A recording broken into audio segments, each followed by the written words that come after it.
William Tell, symbol of man's freedom, of man's resistance to a tyrant's oppression.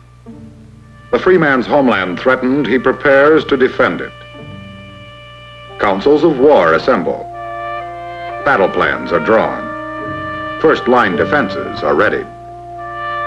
Command takes hold. Commanding our first line of continental defense is the North American Air Defense Command, NORAD, which combines the aerospace forces of the United States with those of our neighbor, Canada. A key component of this joint military operation is the United States Air Force's Air Defense Command, ADC. ADC contributes more than 70% of NORAD's manpower and weapon support. It maintains defense bastions within and at the outer fringes of North America. The air defense mission demands the services of more than 100,000 military and civilian personnel. It is this command, ADC, which controls the USAF fighter interceptor unit that formed the main line of air defense for the North American continent.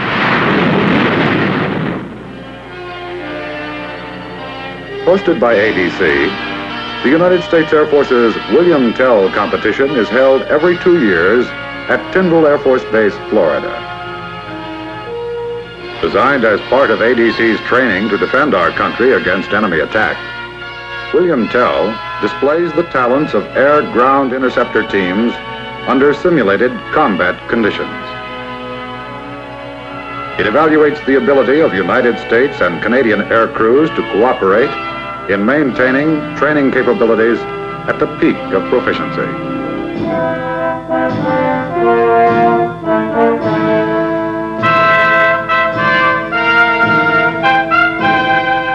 Proudly, the free man displays the emblems of his country, symbols of the freedom of his native land.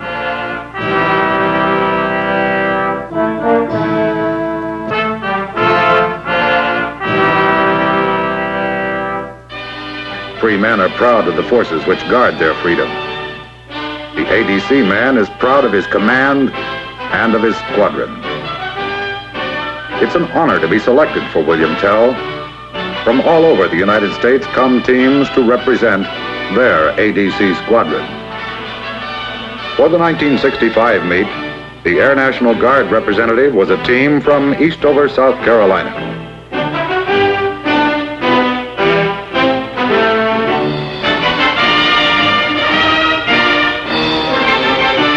The United States Air Force in Europe nominates a team from its air defense squadrons to represent USAF.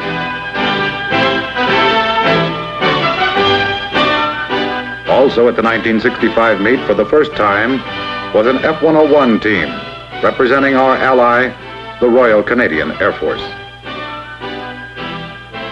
Typical of the high-caliber team selected for William Tell are these men from Selfridge Air Force Base, Michigan. They fly the F-106 Delta Dart, one of the mainstays of air defense. Lieutenant Colonel Dunaway is team captain. Captain Hal Klinger flies 4th slot and is team weapons officer. And Sergeant Bill Cummings, veteran crew chief, is chief airplane doctor.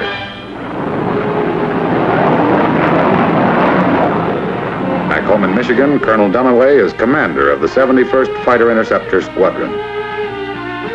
Daily, he and the pilots join together for reviews of training and emergency procedures. This briefing has been called by Captain Klinger. To keep always combat ready, each pilot tries to fly as many missions a week as he can, often as many as 5 or 6. It's no mean job, this being a professional interceptor pilot. Recreation, alone and with his family, is part of the military man's life.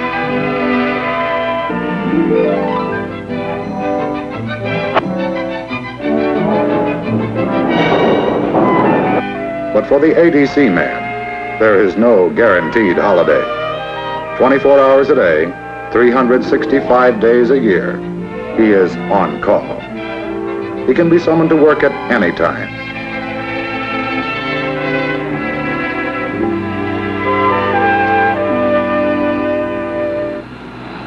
But men who actually fly are only a small percentage of the personnel needed to keep our air defenses up.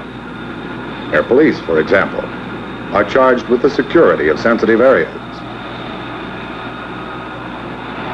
The line chief in charge of crew chiefs is always on call in emergency situations. And then there are the crew chiefs themselves, a very special breed. Any crew chief worth his salt feels his airplane belongs to him. And in a sense it does, for though many pilots fly it, it is upon him that there rests the responsibility for its care. Maintenance men sometimes must tear an airplane completely apart and put it back together again, tending the ills of machines that are often more delicate than people. Trained personnel maintain and issue flying gear, and a flight surgeon, one of the Air Force's flying doctors, is assigned to each squadron to ensure that no pilot goes off in less than perfect physical condition. And there are other areas of support needed to keep our air defenses up. Specialists in refueling, armament, electronics. Not to forget the tower controllers who get flight missions safely off the ground and into the air. These are the kind of men representing their outfits in the William Tell meet.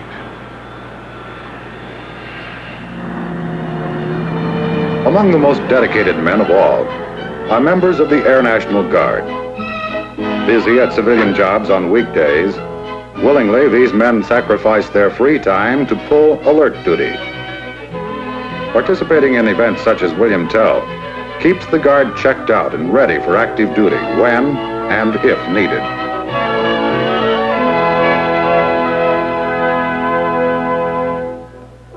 Throughout history, the quality of weapons has made the difference between winning and losing battles. Keep fighting tools on hand at the peak of effectiveness, but never let up on the search for newer, better weapons. This is the constant challenge, and the need for weapon superiority grows more critical day by day. In the supersonic nuclear era, for the defenders, there may be no second chance. Defenders experiencing simulated but realistic combat operations during William Tell are Century Series Supersonic Interceptors of proven capabilities. With its crew of pilot and radar observer, the McDonnell F-101 Voodoo can attain speeds up to 1,200 miles per hour. About all the pilot of this aircraft has to do is take it up, fire the weapons, and bring it down. For the Voodoo is equipped with data link, a system that directs the air crew from takeoff all the way to a radar lock-on of the target. For the kill, it is armed with Hughes Falcon air-to-air missiles and the Douglas Genie nuclear rockets. Impressive in both appearance and performance is the Convair F-102 Delta Dagger. Flying in any kind of weather, it attains speeds up to 850 miles per hour at altitudes of 50,000 feet. It, too, is armed with the death-dealing Falcon.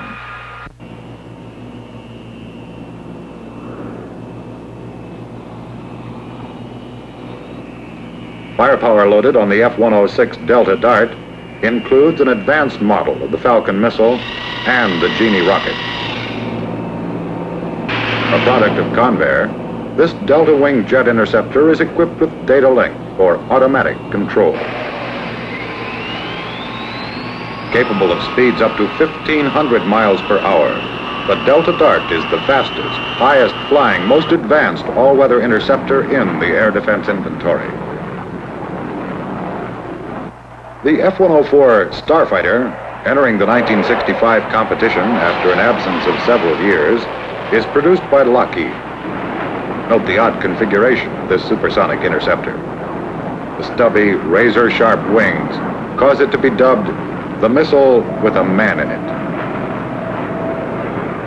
For armament, it carries the Sidewinder air-to-air heat-seeking rocket and the destructive 20mm Gatling cannon.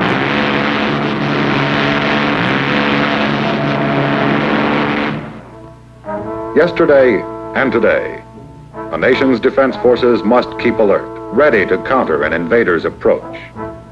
That is what military training is all about. Setting up and maintaining defense capable of repelling enemy attack. Principal enemy during William Tell meets is the Ryan Firebee. This drone intruder sets up a realistic target for defending interceptors. Much, much smaller in size than any potential enemy aircraft, the Firebee target carries electronic equipment which enlarges its radar return. To the interceptor, the target appears of a size comparable to that of a potential enemy bomber.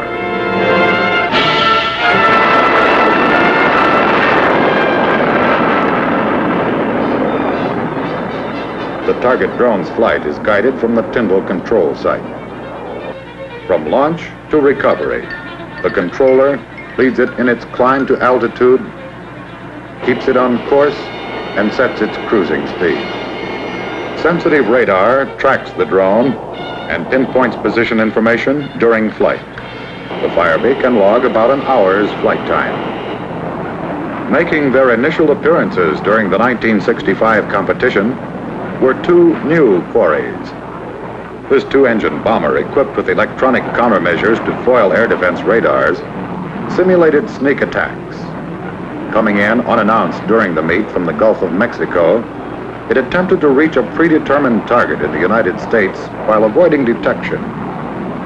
Its crew resorted to every known air tactic to evade the defending interceptors, thus inserting a man-to-man element in the contest. This enemy intruder is the new Supersonic tow target. Only 8 inches in diameter and 12 feet long.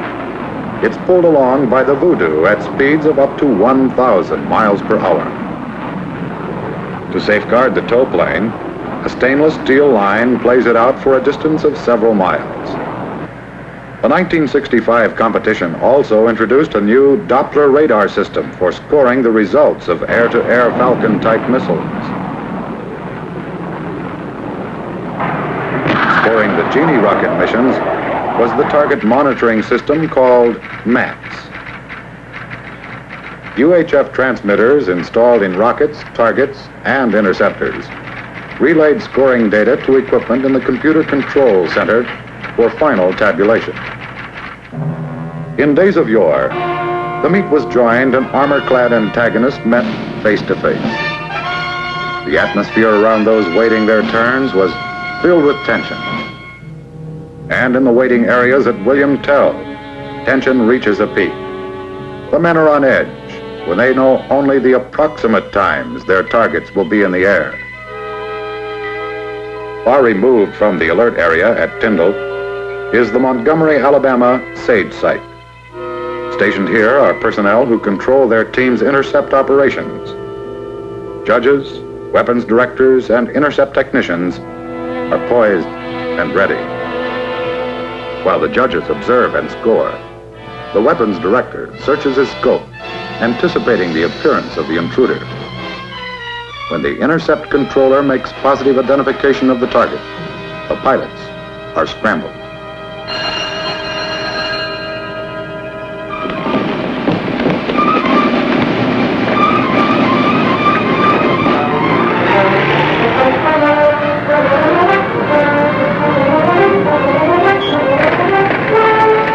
As in actual battle, time is of the essence and is a major factor in the scoring.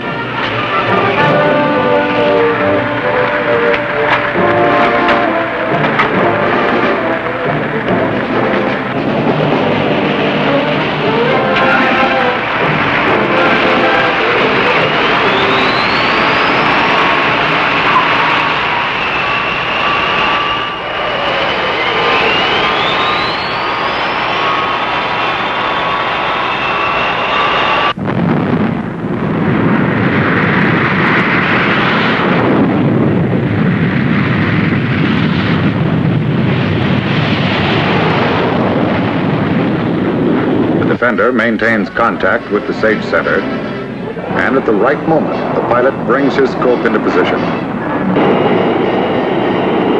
After checking his instruments, he takes a quick look around, then gets further instructions on positioning for the attack.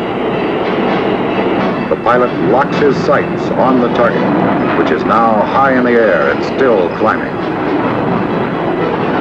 At stage control, the intercept director punches the track number into the computer. When the interceptor is automatically paired with the intruder, the problem belongs to the computer. The geometry of attack is piped directly into the cockpit. The pilot goes over his instruments. The stage controller guides the interceptor, which begins to close in. Still concentrating on his target, the pilot checks his speed and goes supersonic.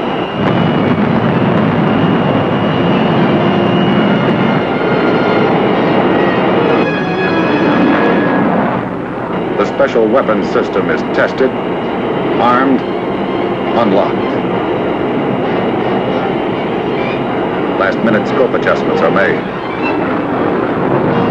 The interceptor moves in for the kill.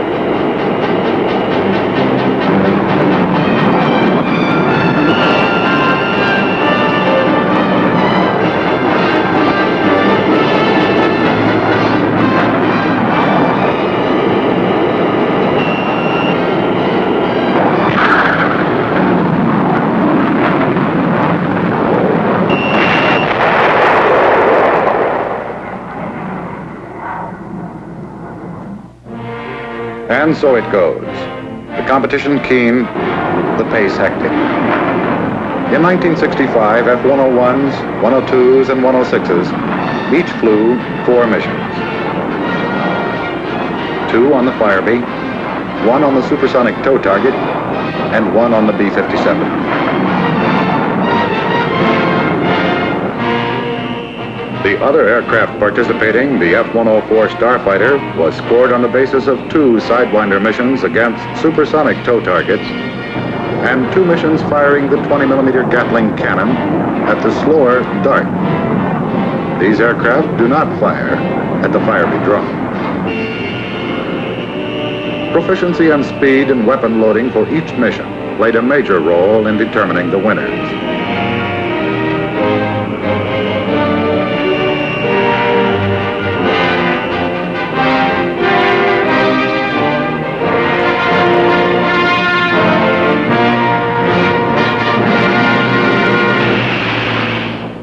William Tell's scoring is not based on direct hits which destroy costly intruder equipment. As a mission is completed, ground control skillfully guides the drone to a predetermined pickup area where a helicopter is waiting to recover it for reuse. The result? Great savings in time and money. Some Firebees have survived as many as 15 missions. In fact, William Tell's scoring is attuned to the use of today's high-powered nuclear warheads. Exploding these powerful arms within prescribed range of a target destroys either a single aircraft or an entire squadron. As the meet progressed and scores were tabulated, interest mounted at the scoreboard.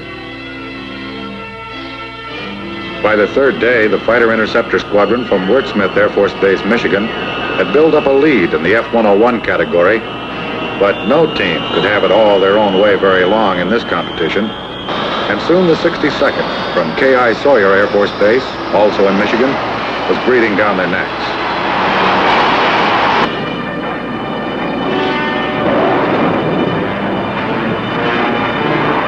First blood of the meet was drawn by Captain Vic Lucas in an F-102 Delta Dagger. On opening day, he blasted a drone right out of the sky. But by the 4th day, his interceptor squadron from Camp New Amsterdam, the Netherlands, was trailing both the 64th and the 326th squadrons by 1,000 points. The F-102 category went right down to the wire. As teams awaited their turns, they kept up to date on scores via closed-circuit TV, which piped the word into every lounge and trailer. On the line, ground crews had done all they could. Preparation may have gone on into the night, but once airborne, the beautifully tuned machines were on their own. Crews now only waited. By the fifth day, Colonel Dunaway's self-reach team was one mission down on the squadron from Minot, North Dakota. Already, the 106 category lead had changed hands 4 times. Now, the Minot boys were on top, but more switching was ahead.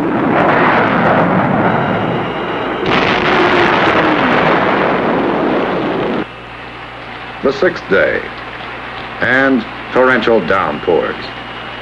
Unexpected realism was added when ADC men and equipment proved themselves ready and able to destroy enemy intruders in any weather. Supersonic aircraft splashed down the runways, and the meet went on. F-102s didn't even pause in their chase of the leader in their category, which had already completed all of its action and now only awaited returns on the others. Among the F-104 Starfighters, it was Texas against Florida, and the Texans were starting to pull away. But sidewinders would fly, and Gatling cannons buzzed before this contest was over. Just one day left. On October 7th, the meet was so tight that of the 5 category leaders, only 2 would manage to hang on to their first place positions and take the winner's trophy. Among the Voodoos, the Canadians gave it a valiant effort, but some bad luck had given them a slow start, and they were never able to regain lost ground and catch up with the leaders.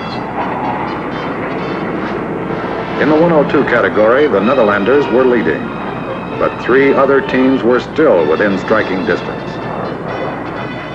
A Starfighter team from Webb Air Force Base, Texas, now had the 104 category nearly in its pocket.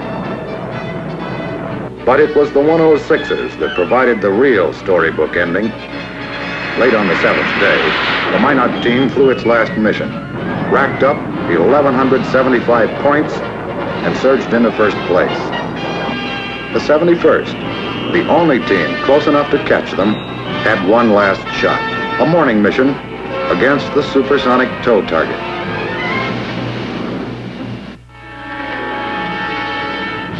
On the 8th of October, the last day of the meet, the crew chiefs were out before dawn for a last look at already perfectly prepared equipment.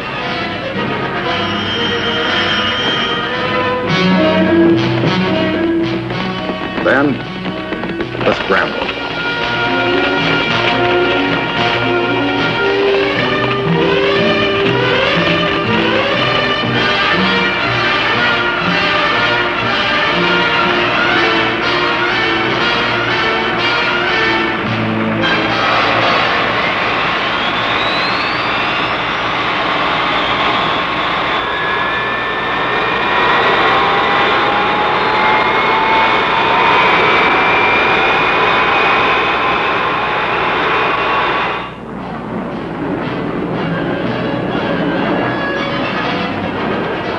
Colonel Dunaway took the lead. This slim cylinder towed along at nearly the speed of sound as the margin between victory and defeat. One shot only.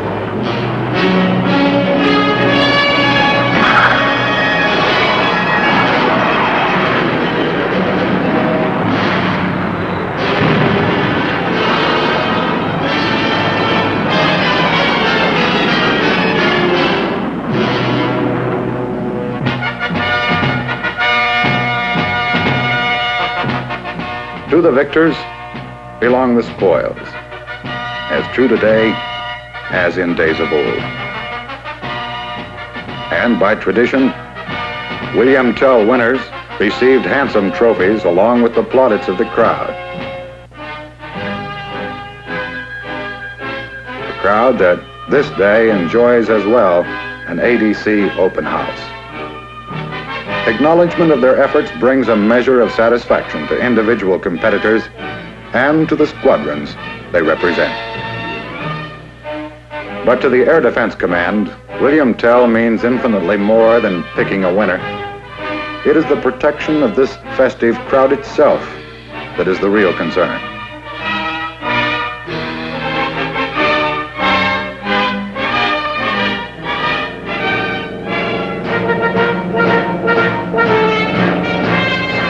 As long as man values his freedom, as long as he cherishes his independence, there will be William Tells. Men ready to stand up and fight when their way of life is threatened. In World Wars I and II, American men risked their lives in the skies of 3 continents and a vast ocean.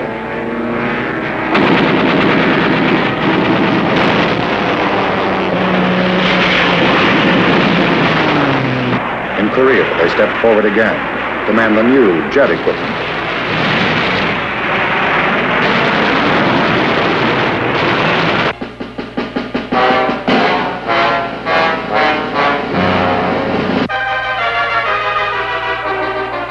But nothing really changes.